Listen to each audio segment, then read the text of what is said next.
Itbulaga host na si Wally Bayola, usap-usapan pa rin matapos nga ang aksidente na nangyari sa kanya. Kumusta na nga ba ngayon si Wally? Totoo nga bang naputulan na siya ng paa? Ano nga ba ang reaksyon dito ng kanyang kaibigan na si Jose Manalo? Para sa kabuuang ulat, alamin natin ang buong detalye.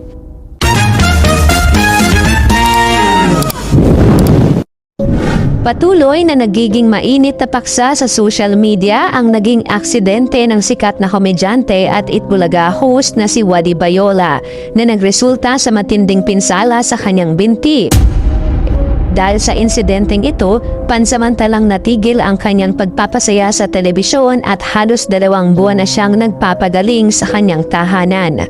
Maraming tagahanga ang nalungkot sa kanyang pagkawala sa One for All for One, ngunit umaasa ang lahat sa kanyang mabilis na pagbabalik. Sa gitna ng kanyang pahinga, hindi nakalimot ang kanyang mga kasamahan sa industriya na magparating ng suporta. Binisita siya kamakailan ng kanyang mga malapit na kaibigan at katrabaho na tinaguriang Dabbercads, kabilang sina Jose Manalo, Miles Ocampo, Maine Mendoza at Paulo Ballesteros. Ang pagbisitang ito ay nagsilbing pampalakas loob para kay Wally, na ayon sa mga udat ay labis na nagpahalaga sa presensya at pagmamahal na ipinamalas ng kanyang mga itinuturing na pamilya sa showbiz. Gayunpaman, hindi maiwasan ang pag-alala ng publiko dahil sa mga usap-usapang nahihirapan ang komedyante sa kanyang pinagdaraanan. Bagamat positibo ang kanyang disposisyon sa harap ng kanyang mga bisita, batid na marami na hindi biro ang proseso ng rehabilitasyon para sa pinsala sa binti, lalo na't nangangailangan ito ng mahabang pasensya at pisikal na therapy.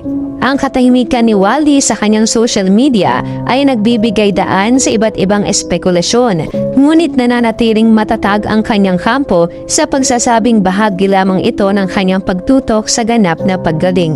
Sa kabila ng pagsubok na ito, nananatiling inspirasyon si Wally sa maraming tao dahil sa kanyang determinasyon. Inaasahan ng kanyang mga taga-suporta na sa tamang panahon, muli nating masisilayan ang kanyang presensya sa Itbulaga.